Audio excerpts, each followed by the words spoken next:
आज के युवा अपने पूरे जीवन को पूरा आनंद एक बार में ले लेना चाहते हैं। मेरी कई युवाओं से बात हुई, उनका कहना है हम जीवन के आनंद को पल पल लेना चाहते हैं। जीवन की कोई खुशी हम छोड़ना नहीं चाहते हैं और जीवन के आनंद को लेने के लिए हम क्यों छोड़ें? हमें जन्म तो इसीलिए मिला है। आप लोग हमें त्याग करना क्यों सिखाते हो? हम जीवन के आनंद के लिए ही पैदा हुए हैं और जीवन के आनंद को ही पाके हम रहेंगे। ये एक अंधी दौड़ है और हमारे युवा इसमें फंस चुके हैं। मैं कई बाहरी लोगों से मिला हूँ, विदेशी लोगों से भी मेरी मुलाकात हुई है। वो कहते हैं वी आर इंडियन, हम भारतीय हैं। मैंने कहा आपका भारत कभी आना हुआ? उन्होंने कहा नहीं, लेकिन हमारी जड़ें भारत में हैं। क्या था कि भारत में आज से 4000 साल पहले या 5000 साल पहले से लगा के और कम से कम 2-2.5 हज़ार साल पहले तक भारत में बहुत सारे राजा हुआ करते थे।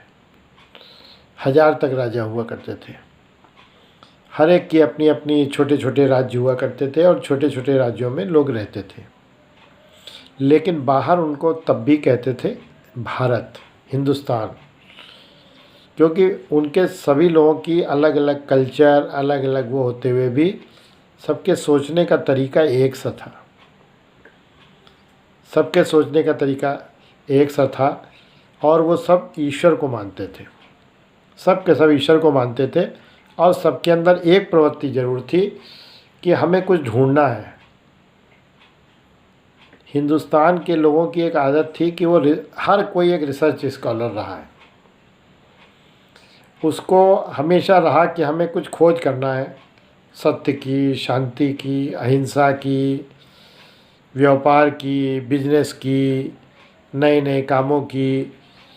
हिंदुस्तान का आदमी खोज में नंबर 1 रहा है।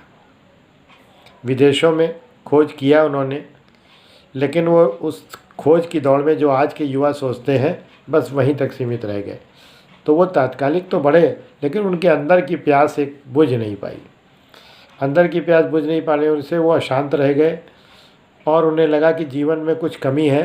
फिर वो मुड़ते हैं भारत की ओर। पहले अमेरिका में हिप्पी कल्चर आती है, फिर एक और आवेग आता है जिसमें वो ईश्वर को मानना ही छोड़ देते हैं और अंत में फिर वो कोई हिंदू धर्म को मान रहा है, कोई सिख धर्म को मान रहा है, कोई इस्लाम को भी मानने लगता है, कोई कुछ नहीं तो क्रिश्चियन धर्म को ही दोबारा से मानने लगना शुरू कर देता है। लेकिन जो उसमें चले जाते हैं वो तो शांत हैं, जो नहीं चले जाते हैं वो आज भी अशांत हैं। लेकिन हमारे भारत की एक खूबी रही है, भारत में हम लोग हमेशा से ज़्यादातर लोग रिसर्च स्कॉलर रहे। हम लोग शांति की खोज हमेशा करते रहे। अब बहुत पहले हम लोग रामचंद्र जी की पूजा करते हैं, कृष्ण जी की पूजा करते हैं। ये भगवान हमने बनाए हैं। 33 करोड़ देवी देवता हमने बनाए हैं। आपने सुना होगा लोगों को कहते हुए सचिन तेंदुलकर क्रिकेट के भगवान हैं। क्या क्रिकेट में भी कोई भगवान होते हैं? हमारा मतलब जो किसी चीज़ में सुपर पावर पा जाए, किसी चीज़ में इतनी पावर पा जाए कि दूसरा आदमी उसके आसपास ना पहुंच पाए, तो हम लोग कहने लगते हैं कि ये वो भगवान हो गया। भगवान बनना बहुत आसान है। भगवान बनने के लिए आपको अपनी सुपर नेचुरल पावर पे पहुंचना पड़ेगा। रामचंद्र जी में क्या था? रामचंद्र जी 17 वर्ष की आयु में राजा बनने जा रहे थे, 17 साल की एज में, या शायद 18 साल उम्र रही होगी, मुझे हिस्ट्री में मैंने बहुत गौर से नहीं पढ़ा, लेकिन 17-18 की एज में। और एक बहुत युवा स्त्री से उनकी शादी हो रही थी। शादी हो गई। शादी होने के बाद उनको राजा बनने जा रहे थे, उन्हें वनवास हो गया। अब आपने बहुत सारे लोगों ने रामायण देखी होगी, रामायण पढ़ी भी होगी, बहुतों ने नहीं पढ़ी, लेकिन 90% लोगों ने रामायण किसी न किसी रूप में पढ़ा है। कहीं आपने ये नहीं सुना होगा रामचंद्र जी हनीमून मना रहे हैं। अरे आप जंगल में कभी जाके देखिए अकेले, जंगल में क्या ये संभव है कि आदमी आराम से 7 दिन भी बिता पावे? जिंदा रहना बहुत मुश्किल काम है। वहाँ रामचंद्र जी सीता जी को लेके जाते हैं और 14 वर्ष बिताते हैं। आज की उम्र में अगर कोई महिलाएं 7 दिन जंगल में रहा है तो 8वें दिन पहचानना मुश्किल पड़ जाएगा उस महिला को। 7 दिन कोई महिला अगर जो है जंगल में रहा है तो 8वें दिन उस महिला को पहचानना मुश्किल पड़ जाएगा। पुरुष अगर कोई 2 महीना रह ले तो 2 महीने के बाद उसकी शक्ल चेंज हो जाएगी। 14 वर्ष रामचंद्र जी बिताते हैं अपनी पत्नी के साथ, और वो भी इतने आसान माहौल में नहीं। जगह जगह नदियाँ हैं, जगह जगह जंगल पड़ते हैं, और वहाँ पर भी श्रीलंका से एक बदमाश आता है, उनकी पत्नी हरण कर ले जाता है। उस हालत में भी जब उनके पास न कोई हथियार है न रिसोर्सेज हैं, एक श्रीलंका से बदमाश आता है, उनकी पत्नी हरण कर ले जाता है, और वो द्रविड़ों की सेना को इकट्ठा करके हमला करते हैं, आक्रमण करते हैं और अपनी पत्नी को छुड़ा लाते हैं। इसलिए हम उनको भगवान कहते हैं, इसलिए हम उनको भगवान कहते हैं। भगवान का दर्जा हमने ऐसे नहीं दिया। कुछ लोग हमारी खिल्ली उड़ाते हैं कि हमने तो, हमारे हिंदू धर्म तो बहुत बेवकूफ़ी का, उसमें 33 करोड़ देवी देवता हैं। आप भी बन सकते हो। आपको राम के स्टेटस का त्याग करना पड़ेगा, आपको कृष्ण के स्टेटस का त्याग करना पड़ेगा, और ये बहुत आसान है।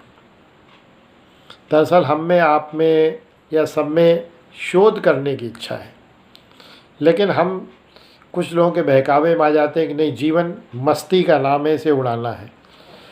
ये मस्ती, क्योंकि शरीर तो सबका बूढ़ा होता है, शरीर बहुत धीरे 30 साल के बाद लाइफ धीरे धीरे डिस्ट्रक्शन की ओर चली जाती है। बायोलॉजिकल रूल है, that is a biological rule कि 30 साल के बाद वृद्धावस्था हमारे ऊपर धीरे धीरे हावी होने लगती है।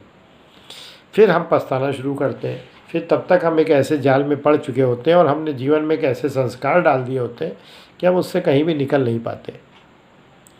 तो हमारे लिए ज़रूरी है कि हम उस संस्कारों से बाहर निकलें और अच्छे अच्छे संस्कार शरीर में डालें और अपने आप को चेंज करें। रामचंद्र जी से लीजिए, कृष्ण जी से लीजिए, कृष्ण जी से लीजिए। कृष्ण जी कितना त्याग किया उन्होंने, बेचारे जेल में पैदा हुए, इसके बाद माँ ने उनको छोड़ दिया। जिस माँ के पास गए वो बचपन से ही उनके ऊपर हमले होने लगे, लेकिन उन्होंने कोई परवाह नहीं की। उन्होंने हमेशा सत्य का साथ दिया। तब तो हम उन्हें भगवान कहते हैं, तब तो हम उन्हें भगवान कहते हैं। तो हमें भगवान बनने में कोई दिक्कत नहीं है। आपको लोग भगवान मानने लगेंगे, लेकिन हम नहीं भगवान बन सकते हैं तो अच्छे इंसान ज़रूर बन सकते हैं। नहीं अच्छे इंसान बनेंगे तो आज की युवा जैसे पागलों की तरह भाग रही है, पागलों की तरह 30 वर्ष तक भागेगी बस। इसके बाद उसे अफसोस होने लगेगा, हमारा क्षण शुरू हो चुका है, अब हमसे गलती हो गई है, अब हमारे ऊपर रिस्पॉन्सिबिलिटीज़ बहुत बढ़ चुकी है, अब हमें थकावट हमारे ऊपर हावी होने लगी है। और 50 तक आते आते लगेगा अब ये जन्म तो बेकार गया, 1 life is not enough, 1 life is not enough, फिर आप ये कहने लगेंगे। तो अभी चेतिए, अभी जागिए।